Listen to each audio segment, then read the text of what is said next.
Hey, what's up guys? Eva here, and this is video 2 of my LinkedIn marketing series. In the first video, we talked about creating that powerful LinkedIn profile that's going to not only help you build your network, but would also showcase and position you and your talents and your skills in front of ideal customers and ideal even employers if you're using LinkedIn to help you find that next amazing job. Personally, just a little bit about why I've decided to record these videos. I personally have been using LinkedIn since 2013 solely for lead generating and prospecting for my business. Now, my business is in the B2B space. I service other businesses, but that's not to say that you cannot use LinkedIn if you are in the B2C space. It's obvious that the consumer is also on LinkedIn. The only difference is the kind of conversation you're going to be having with them. So we compare Facebook as kind of like a really chill, relaxed environment where people are just hanging out. They don't go there to be sold. So you kind of, you hear Facebook ad experts talk about Facebook as that kind of place where you have to position your content in a way that's not being spammy and salesy. Now, I'm not going to tell you go out there and do the total opposite on LinkedIn, but what the point that I'm trying to make is that the conversation you're going to have on LinkedIn, if you are in the B2C space, is very different than the conversation you're going to have inside of Facebook. The way that you're going to connect with that audience if you're inside of the B2C space is going to be different. So with that being said, everything that you're going to learn inside of these videos, you'll be able to apply to your business regardless of whether you're B2C or B2B. Getting back to a little bit about me and why I started these videos is, again, because I have dedicated the last 4 years to building my profile, my LinkedIn network, and using LinkedIn as the main source of leads. And I've been using it in a way that it's not spammy and it's not salesy. I have been using LinkedIn as a way to position myself as an authority and an expert inside of my specialty, inside of the services that I provide my clients. Now, getting back to the topic of this video, inside of this video, we're going to be discussing your profile, your network, right? So in terms of value, contacts is the same as gold, right? When it comes to LinkedIn. And I mentioned that in the first video. Contacts are gold when we're talking about LinkedIn prospecting, and LinkedIn networking and marketing. If your network if you do a quick assessment of your network and you are mostly talking to people or connected to people that are friends, family, college buddies, high school buddies, current co-workers, then this is a hint that you need to go out there and widen your horizons and start to connect with other people. In video 1, I talked briefly about if you're currently using LinkedIn as an employee and you're not looking to land a job and you're just on LinkedIn just because, right? And you're thinking to yourself, well, why do I need to grow my network inside of LinkedIn if I am currently employed? Like I said in that video, you should never be closed-minded to the idea of building your professional network. Never be closed-minded to that idea. If you even have an employer that's telling you or giving you a hard time about being on LinkedIn, now you shouldn't be on LinkedIn during business hours, but if he's asking you about your LinkedIn profile, or he or she is asking you about your LinkedIn profile, and without saying it, tell them to mind their business. You are a professional that is looking to grow a career, that is looking to grow a strong resume, that's looking to grow strong connections, and you should never be off LinkedIn. I see this all the time. People get jobs and then you don't see them on LinkedIn until they need a job. And the problem with that is that you've let your relationships go cold for many, many years. If you've had a job for 4 years and you've not used LinkedIn in 4 years, do you think you're gonna come back to your LinkedIn network cold and talk to people and ask them to help you find your next job? So that's what I mean by you should never be closed-minded to the idea of building your professional network. Now, getting into today's video, your contacts inside of LinkedIn.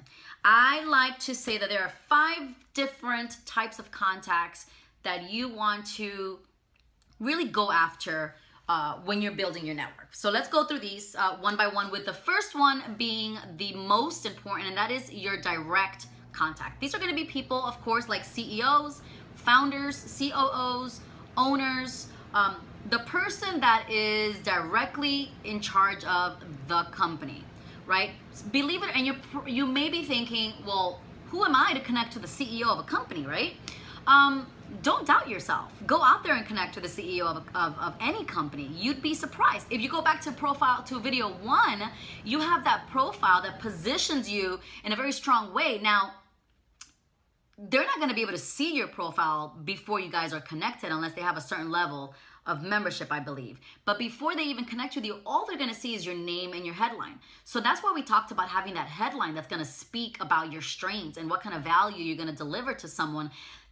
If you have that right, you can connect with the CEO of any company. Don't ever, ever, ever doubt yourself about that, okay? So those are the first people you want to connect with. The second group of people you want to connect with are influencers. Now, these are people that are, VPs, directors, executive assistants to the CEO, anybody that is at that executive level, executive management level. Those are the people that you want to connect with. National sales managers, national directors, anybody that more than likely reports directly to the CEO. Those are your influencers. The third level of contact is your mid-level. Now, these are people that are managers, administrators, they have pull inside of the organization, but they're not going to be that final decision maker. Those I like to call the gatekeepers, because they're going to be the ones that are going to connect you with that final decision maker. In many cases, the manager and the administrator and the assistant manager and the floor manager and the front office manager, they have some decision making authority, depending on your industry and your space. It really just depends on the dynamic of your ideal customer's operations, really. So you kind of have to understand that. When you understand the dynamics of the operations, you'll know exactly who to connect with. So if you are in a space that you can have a manager make a decision, then by all means, connect with managers and focus your efforts in connecting with managers primarily.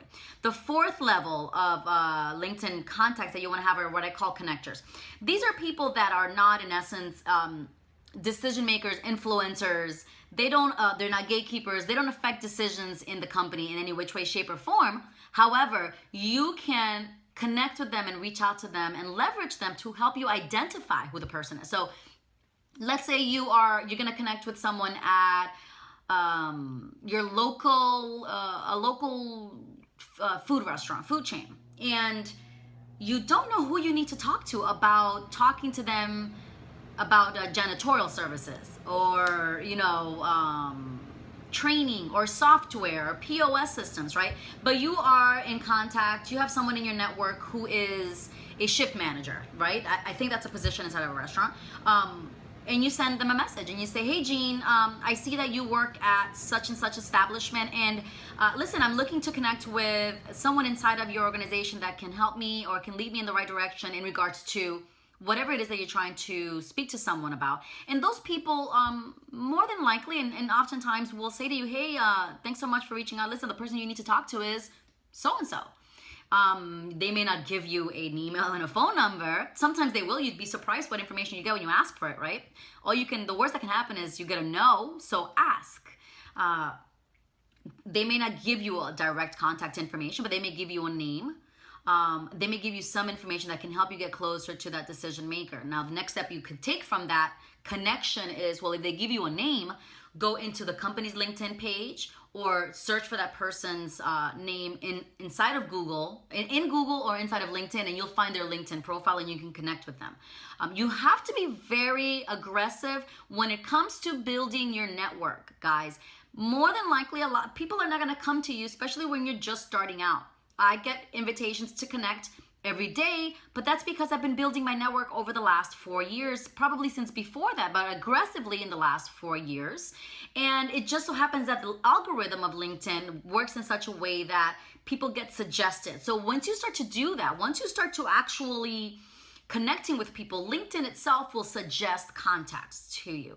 And based on, our these levels, right, that we just talked about, the direct contacts, the influencers, the mid-levels, and the connectors, then you can decide whether or not you want to connect with them. Send them an invitation. Now, the last level, we talked about 5 different types of people, is synergy-based contacts. These are people that are not exactly going to be any, that you're not going to, they may not hire you to provide a service to them, but together you guys can potentially work very, very well, right? You guys can add value to each other's services and organizations.